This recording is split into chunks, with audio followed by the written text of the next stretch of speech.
Hello, my human family. How are you doing tonight? I got inspired for another deepening with some new things that I have discovered and explored today. And I've got my sweet little birds in the background here and my little parakeets. So if you hear them, they're just being uplifted by the spirit that is being created in this video. Okay, now, so I'm going to start by saying that today I'm going to put together a tarot card reading that I had from a deck that I have, and kind of confirm it with the writings. And I think that's, my mom always said, the best way to know if something is accurate is if it aligns with the Baha'i writings. And I just love that. I've always thought of that since, because it's so true. It's like, if there's something that seems right, but maybe we want to make sure we're, that it's exactly what our heart is responding to, which, I mean, I trust my heart. But sometimes, you can have somebody saying this and that, and it sounds great, and then you realize it's a cult, and then all of a sudden you're in a, the Jones Massacre. It seemed great, was full of love, and then bam, the Kool-Aid.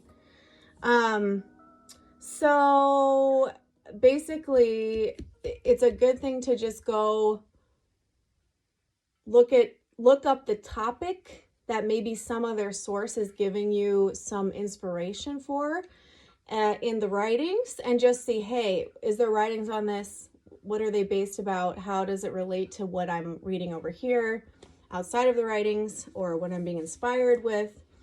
And I trust my heart. I've just, over time, I'm like, I know the writings. I know in my heart what's aligned and what's not. I mean, I'm not saying I'm above, but just, I don't know, it's just become more fine-tuned. And if I do have questions, if I do have doubts about a certain subject or topic, then I will go, okay, hey, or I know this was talked about in the writings, but how do I confirm it? Like, how do I go make sure I was right? Or did I misread it? Or, is it related to this? I want to make sure. So I'll go and do that as well. If I know it's something, but I don't know like perfectly where it came from or what the actual writing said. So today I'm going to talk about an oracle card that I chose. This was the other day, and I was having some like really severe anxiety that was coming up, and I didn't know why. And so I was like, okay, I have no idea why I have this overwhelming anxiety, but like, I need some help. Like, I need to figure this out, so, because this isn't right, like, everything good comes from God, and everything evil or negative comes from the self. It's that simple. So when I'm feeling yuck, I know there's something going on that I'm not quite aligned, and I need to figure it out. So sometimes I will pick an oracle card, and I'll ask the divine kind of hosts or spirits to give me what I need. And I have the faith and confidence that I know that that what I need right now will be channeled through this card. So it's almost as if I already know that it's been sent through the oracle card. And I'll just really, I'll put that vibe out, and then I'll just really go, okay, which one is it? And then I'll pick it. And then it's almost always completely accurate. And to the point of, I'll pick a card, and then the next day I'll pick a card again, and it'll be the exact same one in a 60 card deck. And that has happened over and over and over. It's like, hey, still the same guidance, and so we're giving you the same card. So yeah, so that, but I will tell you that I used to be not a believer in the oracle cards. I used to think it was floozy woozy, you know, just stuff somebody wrote down that was like good all around, you know, like a fortune cookie, like, hey, you can't debate it. Like, be happy and joyful. It's better than being sad and grief stricken, you know. It's like, that's what I thought oracle cards were. But you know, so I never got any, and then I had my beautiful little sister who really got into oracle cards before me. She's like a collector of the decks. So she found me a really good deck. Like it was written by like actual shamans, however you say it, like healers, right? Like legit healers. So, you know, the wisdom in it is so good. So good. And there's a lot of topics within that wisdom. So yeah, the other day I was feeling anxious, so I took the deck that my sister gave me, and it's called, oh, by the way, the deck is called the Mystical Shaman, just Mystical Shaman, Oracle Guidebook. And I'm not going to say their names right, but there's 3 authors. Alberto Villoldo, Colette Baron Reed, and Marcela Lobos. So if you want to get the deck, I think it's a little bit pricier, but it's freaking worth it. I mean, I've gotten my weight in gold out of it already. So if you want to buy it, I'll go find where it is online, and I'll put the link in the description box below so you can have access to it. Anyway, back to, I was a non-believer at oracle cards, then my sister got me into it with the right decks, and here we are with the Shamanic Oracle card deck. So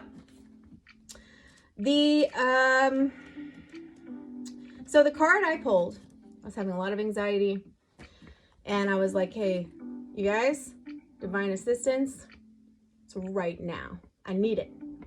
So it came through, and I read it, and I started crying. And I was like, what? It was even better than I ever could have thought that it could ever be. So I'm just going to read. So the card is called the Circle. It's number 8 in the Oracle card deck. And there are 3 parts to each card. The first part is the essence, the second part is the invitation, and the third part is the medicine. And I'm not going to read the entire thing. I'm just going to read the clip. It was all incredible. But if you want to buy it and read it, the whole thing, you can. But basically, I'm just going to read the medicine, because in that moment, I needed the medicine. And this is the medicine that it applies to everything and everyone. And that is also why I'm bringing this up. The medicine. When the circle comes as your medicine, you're meant to come to an understanding of the importance of decay and letting go. The importance of dying to an old form and being reborn anew. If you are faced with the challenge of loss or disappointment, remember this. In the circle of life, nothing is ever wasted. Love will seek itself again. Prosperity will come from a new idea or opportunity. And spirit always waits for you to find your place in the dance again. Now, see, this is what I'm talking about. I didn't need the Baha'i writings to tell me that that's legit. It's just right there. And it made me cry because I really needed to hear that. And we all need to hear that. I think that we are right now living in so much fear and kind of disconnection from each other more than we ever have. Even though we're World Wide Web connected to each other, we're not having real heart-to-heart human connection. You know, comments, they're not the same as, you know, I guess it's just, it's not deep enough. It's not super, it's a superficial setting now. People are trying to look good, and the reality of life is not being disclosed on the highlight reels of social media. And we need that vulnerability and human connection to each other. So when we have fear, we want to cling to something. The comfort is in nothing changing. We have comfort in knowing that I'm safe right here. It's what I know.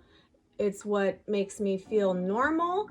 And I don't want to go out of it, because out of it could be scary. It could be dangerous, you know, and that's animal instinct level.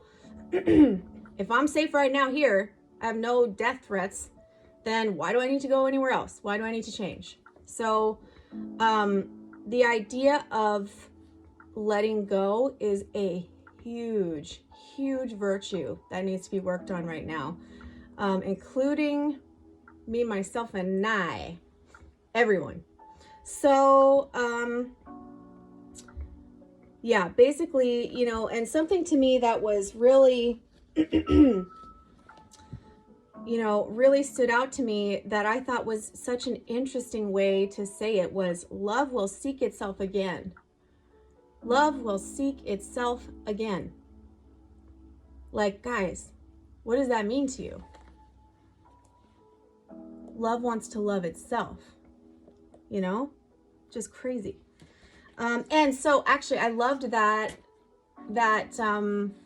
love will seek itself again from the Oracle card reading so much that I went and found it in the Call of the Divine Beloved. Not that, but like a reference to love will find itself again. And it's a little bit, you know, this is mystical writing, right? Like, this is deep stuff, and maybe we'll comprehend a little bit of it, but it's so deep waters that you can't even touch the surface of Bahaullah's writings, like especially in this book. So, okay, so I'll start here. This is page 76 in the Call of the Divine Beloved. And so I'll start here. So this is a little excerpt on page 76 that says, "Thus at one time the wayfarer," meaning the journeyer, "beholdeth the lover hastening in search of the beloved through the wilderness of desolation. And at another he seeth the beloved yearning for the lover across the wilds of longing and devotion, or wandering aimless and bewildered the wastes of love in his pursuit. Oh, for a drop to drink, the thirsty soul doth groan. Oh, for a thirsty soul, the spring in turn doth moan." That is love seeking itself. What is that? Okay, insane. Let me know, guys. Depth. What do you get from that? Also, and what comes after that? "From yet another vantage, he perceiveth that the lover and the beloved are one and the same, and that the seeker in himself, the very object of his search." Love will seek itself again. It's in us. Whew, that's some deep stuff, guys. So let me know what you think. That's a little excerpt from today, the little deepening, the little heart-to-heart with my beautiful human family. And I would love to hear your comments. Like, you know, this is me right now doing my deep diving, but everyone has their own unique way of knowing. They have their own facets and perceptions of knowledge that they can share that expands the knowledge bubble that we have singularly. So, that's that tonight.